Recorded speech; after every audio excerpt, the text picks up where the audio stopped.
Hi, this is Terry Nakamura, and my spotlight country is Japan. Japan emerged as a global trading partner after its recovery following World War II. After its defeat, the economy was in chaos. In 1945, Japan's production was 1/10 of pre-war levels. After the war, Japan was occupied by the U.S., which began several phases that ultimately resulted in a formal peace treaty and alliance with the United States. In the late 40s and 50s, Japan was determined to reposition itself with industrial nations, but its limited raw materials meant they had to import them along with essential food, both of which were financed by the United States. At that time, Japan imported more than it exported, which resulted in trade deficits. In the 60s, the dollar value of Japan's exports grew 75% faster than other non-communist countries, and the deficits disappeared. As its economy grew, so did its international leadership. Japan was an active member of the UN, the G7, the G20, OECD, IMF, and the WTO, and others.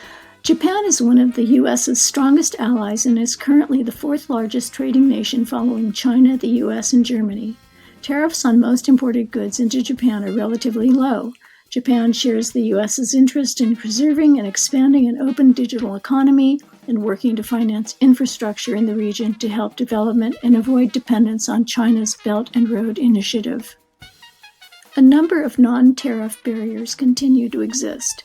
According to export.gov, some examples of market entry and local requirements that a company should know about when entering the Japan market include Japan-specific standards and testing requirements, import license requirements, restricted or prohibited imports, temporary entry of goods, certifications, labeling requirements, long-term local partners, distributor relationship issues and expectations, and high-context business relationships and procedures.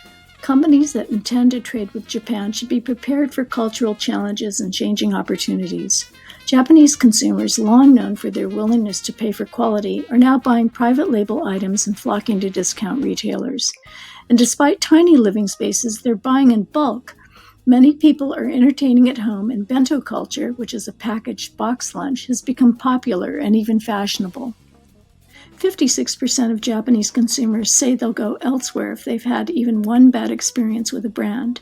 It's believed the shift in the behavior and attitudes will remain despite any changes in the economy.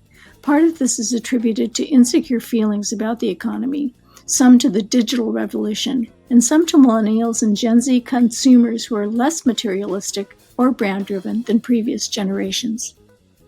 In 2018, Sony ranked 7th after hitting a record $6.7 billion in sales. It was the first time in 20 years they made the top 10. Their success has been attributed to the Sony PlayStation and Sony's ability to sell more than 76 million units and 34 million subscribers worldwide. The success was good enough to compensate for decreasing revenue from smartphone and other sales. A new face in 2018, ranking 9th, was Mitsubishi Corporation. Mitsubishi is a Sogo Shosha, a general trading company not to be confused with Mitsubishi Motors, which ranked 19th. It operates across every industry and invests in companies across 10 business groups that cover everything from food production and manufacturing to power, natural resources, and more. Their network spans 90 countries and 1,400 companies. Sony markets the PlayStation on its own website and through YouTube, player tournaments, ads in gaming magazines, and blogs. They have a major presence on sites like DualShockers and game news websites like IGN. Mitsubishi Corporation is not a top-of-mind brand to people outside of Japan. It promotes itself as a good global citizen through print and digital ads like those promoting the Coral Conservation Project, and TV and video ads, and through white papers and their annual report.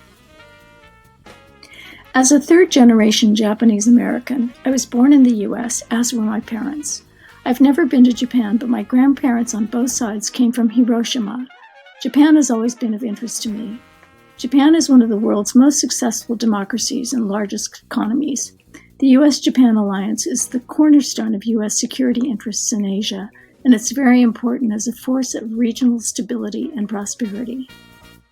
Japan and the U.S. share interests and values, including stability in the Indo-Pacific and the support and promotion of economic and political freedoms.